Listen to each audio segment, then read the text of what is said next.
அஸ்ஸலாமு அலைக்கும் வரஹ்மத்துல்லாஹி வபரகாத்துஹு.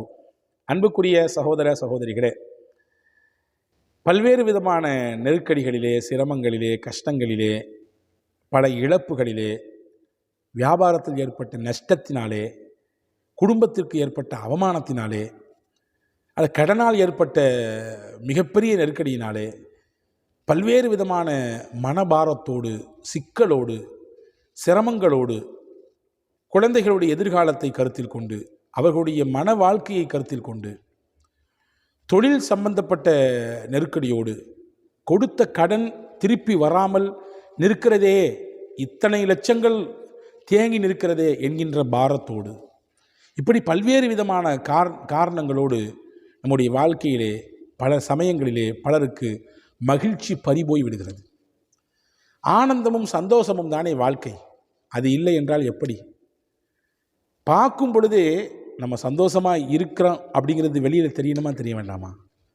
அந்த சந்தோஷத்தை தொலைச்சிட்டு, நிம்மதியை தொலைச்சிட்டு, மகிழ்ச்சியை தொலைச்சிட்டு, சிரிக்க முடியாத அளவிற்கு மனபாரத்தோடு உலகத்தில் வாழ்க்கையை கழிக்கக்கூடியவர்கள் எக்கச்சக்கமாக இருக்கிறார்கள். நாம் ஏற்கனவே அனுபவித்த அந்த மகிழ்ச்சியையும் சந்தோஷத்தையும் நிம்மதியையும் மறுபடியும் அனுபவிக்கணுமே அப்படின்ற ஏக்கம் இருக்குது. ஆனால் வழி தெரியாமல் தட்டு தரிமாறிக்கொண்டு நிற்கக்கூடிய சூழலை பார்க்கிறோம். வல்ல அல்லாஹ்விடத்திலே நம்முடைய மகிழ்ச்சியை திரும்ப கேட்போம்.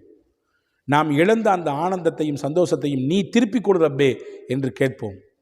என் பிள்ளைக்கு நிக்காக வைப்பதின் வழியாக, என் தொழிலில் நான் வெற்றி பெறுவதின் வழியாக, நான் போட்ட முதல் எனக்கு மறுபடியும் கிடைக்கும் வழியாக, அல்லது ஏற்பட்ட நஷ்டத்தை ஈடு செய்யக்கூடிய வேறு ஒரு சிறந்த அமைப்பு எனக்கு ஏற்படும் வழியில், அல்லது என்னுடைய பிள்ளைகளுடைய சிறந்த எதிர்காலத்தை என் கண் முன்னால் பார்க்கக்கூடிய விதத்தில், என்னை சுற்றி இருக்கக்கூடிய குடும்பமும் சொந்தமும் உறவுகளும் என்னை அவமானப்படுத்தி தலைகுனிவை கொடுத்தார்கள்.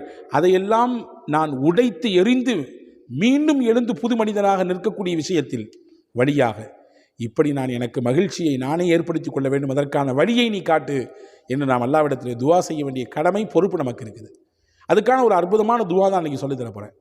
யாரெல்லாம் மகிழ்ச்சியை தேடுறீங்களோ, நிம்மதியை தேடுறீங்களோ, ஆனந்தத்தை தேடுறீங்களோ, இழந்த சந்தோஷம் திருப்பி கடன் நினைக்கிறீங்களோ, கவலையோடும் துக்கத்தோடு எத்தனை நாள் தான் வாழ்கிறது?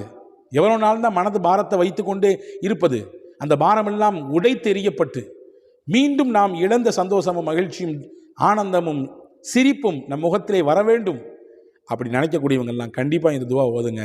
ரசூலுல்லாஹி ஸல்லல்லாஹு அலைஹி வஸல்லம் துவா சொல்லும் பொழுதே சொன்னாங்க, யார் இதை நம்பிக்கையோடு ஓதுவாரோ அவருடைய கஷ்டத்தை, கவலையை, அவருடைய மன அழுத்தத்தை, பாரத்தை போக்கி இழந்த மகிழ்ச்சியை, விட்ட சந்தோஷத்தை, அவர் தொலைத்த நிம்மதியை, சிரிப்பை மறுபடியும் அவருக்கு கொடுத்து விடுவான். வல்ல அல்லாஹ்விடத்தில் துவா செய்ய வேண்டும். மகிழ்ச்சிகரமான வாழ்க்கை நமக்கானது, நம் குடும்பத்துக்கானது, நம்முடைய பிள்ளைகளுக்கானது. அதை இழந்து வாழுகிற வாழ்க்கை உள்ளபடியே அர்த்தமற்றது. அது கிடைக்க வேண்டும். அதற்காகவே இந்த துவாவை ஓத வேண்டும். எனவே அன்புக்குரியவர்களே, இந்த துவாவை கொஞ்சம் மனப்பாடம் செய்து கொள்ளுங்கள். நீண்ட பெரிய துவா தான். நீங்கள் கேட்கலாம், ஒரு வார்த்தையில சொல்லி கொடுத்தா இங்கே நல்லா இருக்குமாங்க, இப்படி பெருசாக சொன்னீங்கன்னா என்ன அர்த்தம்னு. ஏன்னா அந்த அளவுக்கு பெருசாக நிறைய சிரமங்களும் கவலையும் நமக்கு இருக்குது. எல்லாத்துக்கும் பெரிய பெரிய சிரமங்கள், பெரிய பெரிய கவலைகள், பெரிய பெரிய மன அழுத்தங்கள் இருக்குது. இன்றைக்கி மன அழுத்தம் இல்லாத நபர் யாருமே இல்லை என்று சொல்லும் அளவுக்கு தான் நிலைமை போய்கிட்டு இருக்குது. சின்ன பிள்ளைகள்லேருந்து வயசானவங்க வரைய பல பேருக்கு மன அழுத்த நோய் இருக்கிறது. அந்த மன அழுத்தத்தினாலே பல நோய்களை நாமே கைப்பிடித்து இழுத்துக்கொள்வதை போன்று ஒரு சூழலுக்கு நான் தள்ளப்பட்டிருக்கோம். அந்த மன அழுத்தத்திலிருந்து வெளியே வரணும். அதுக்கான சிறப்பான ஒரு துவாவாக இது இருக்கும் என்று நம்புகிறேன். எனவே நீண்ட பெரிய துவாவாக இருந்தாலும் மனநமிட்டு கண்டிப்பாக ஓதி வாருங்கள்.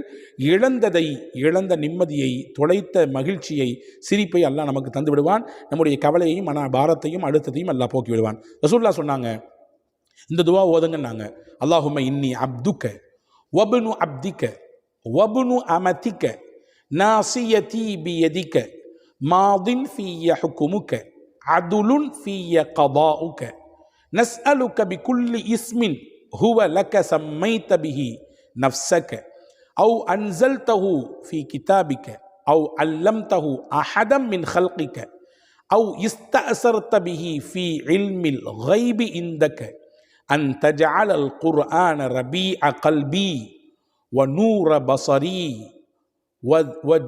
வ ஜலாஅ ஜுஸ்இ வ ذஹாப ஹம்மி. அவ்வளோதான், முடிஞ்சிச்சு. இந்த நீண்ட பெரிய துவா இது. இந்த துவாவினுடைய பொருளினுடைய கருத்தை மட்டும் சொல்லிவிடுகிறேன். இறைவா, நான் உன்னுடைய அடிமை, உன்னுடைய அடிமையின் அடிமை, உன்னுடைய அடிமை பெத்தெடுத்த அடிமை பிள்ளை, அதே மாதிரி உன்னுடைய அடிமை பெண்ணினுடைய மகன். யா அல்லாஹ், நீனே எல்லாவற்றுக்கும் போதுமானவன். என்னுடைய நெற்றி முன்னோமம் உன்னுடைய கைவசத்தில் இருக்கிறது. என்னுடைய அனைத்து காரியங்களுக்கும் பொறுப்பானவன் நீனாக இருக்கிறாய். எனவே நீனே எனக்கு அனைத்து விதமான கஷ்டங்களிலிருந்தும் கவலைகளிலிருந்தும் துக்கங்களிலிருந்தும் நெருக்கடிகளிலிருந்தும் என்னை நீக்கி ஆறுதலையும் அடைக்கலத்தையும் அன்பையும் சிரிப்பையும் மகிழ்ச்சியையும் எனக்கு கொண்டு வந்து சேர்த்து விடுவாயாக என்ற பொருள்பட இருக்கிற இந்த துவாவை ஓதினால் பெருமானார் சொன்னார்கள், அவருடைய கஷ்டத்திலிருந்து கவலைகளிலிருந்து அவரை நீக்குவதோடு வெளியேற்றுவதோடு அவர் இழந்ததை, அந்த நிம்மதியை, ஆனந்தத்தை, சந்தோஷத்தை அல்லாஹ் திருப்பி அவருக்கு தந்து விடுவான் என்றார்கள் பெருமானார் ஸல்லல்லாஹு அலைஹி வஸல்லம். எனவே இந்த துவா வாழ்க்கையில் ரொம்ப முக்கியமானது. டிஸ்கிரிப்ஷனில் இந்த துவாவை கண்டிப்பாக தருகிறோம், பதிவு செய்கிறோம். கண்டிப்பாக நீங்கள் மனநமிட்டு ஓதுங்கள். இழந்ததெல்லாம் திரும்ப கிடைக்கும். உங்களுடைய மகிழ்ச்சியும் ஆனந்தமும் திரும்ப கிடைத்து நீங்கள் நிம்மதி பெற்று வாழுகிற வாழ்க்கையை அல்லாஹ் உங்களுக்கும் தரட்டும், எனக்கும் தரட்டும், எல்லா மக்களுக்கும் தரட்டும் என்று துவா செய்கிறேன். வசலாம். அஸ்ஸலாமு அலைக்கும். Kareem's Biryani Paradise at Liberty and Catering Services, கோடம்பாக்கத்தின் அறுசுவை அடையாளம்.